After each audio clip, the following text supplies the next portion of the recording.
इस दफा मैं घर गया ना, अम्मी को बोलूंगा मेरी शादी करा दो, कम से कम कपड़े तो धुले हुए मिलेंगे। कौन करेगा आपसे शादी? कौन करेगा मुझसे शादी? क्यों, मैं कोई मर्द नहीं हूँ? मेरे ठिकने कद पे मत जाओ, अंदर से पूरा हूँ। आपकी अम्मी को क्या फायदा होगा आपकी शादी कराकर? अम्मी को कपड़े धोने पड़ते हैं, बर्तन मांजने पड़ते हैं और घरेलू काम करने पड़ते हैं। उसकी इन कामों से तो जान छूटेगी।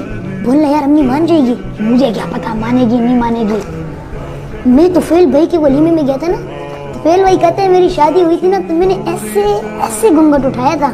ज्यादा ड्रामे नहीं कर, कपड़े दो। पता है कितना खर्चा आता है शादी में? शादी शादी लगाया हुआ है, कौन देगा आपको खर्चा? पैसे? हाँ बात सुन, हमारे मोहल्ले की गली गली में जो लूसी कुत्ते घूमते हैं ना, उनको एक कंटेनर में बंद करके चाइना को भेज देंगे। पता है कितने पैसे मिलते हैं? फी कुत्ता 1000 रुपए, यानी 100 कुत्ते 1 लाख रुपए। क्या ख्याल है भाई? तोबा तोबा, कहाँ से आते आपके दिमाग में ऐसे आइडियाज? मुझे अंकल बस्साम ने कहा था ना, जल्दी मौलवी बन जा, लोग दाढ़ी टोपी का लिहाज करके रिश्ता दे देंगे। मैंने भी कहीं पढ़ा था, अल्लाह गंजे को नाखून ना दे। अगर अल्लाह ताला आपको तवील कद और डोल शोल जैसा जिस्म देते तो चार शादियां हो जाती भाई।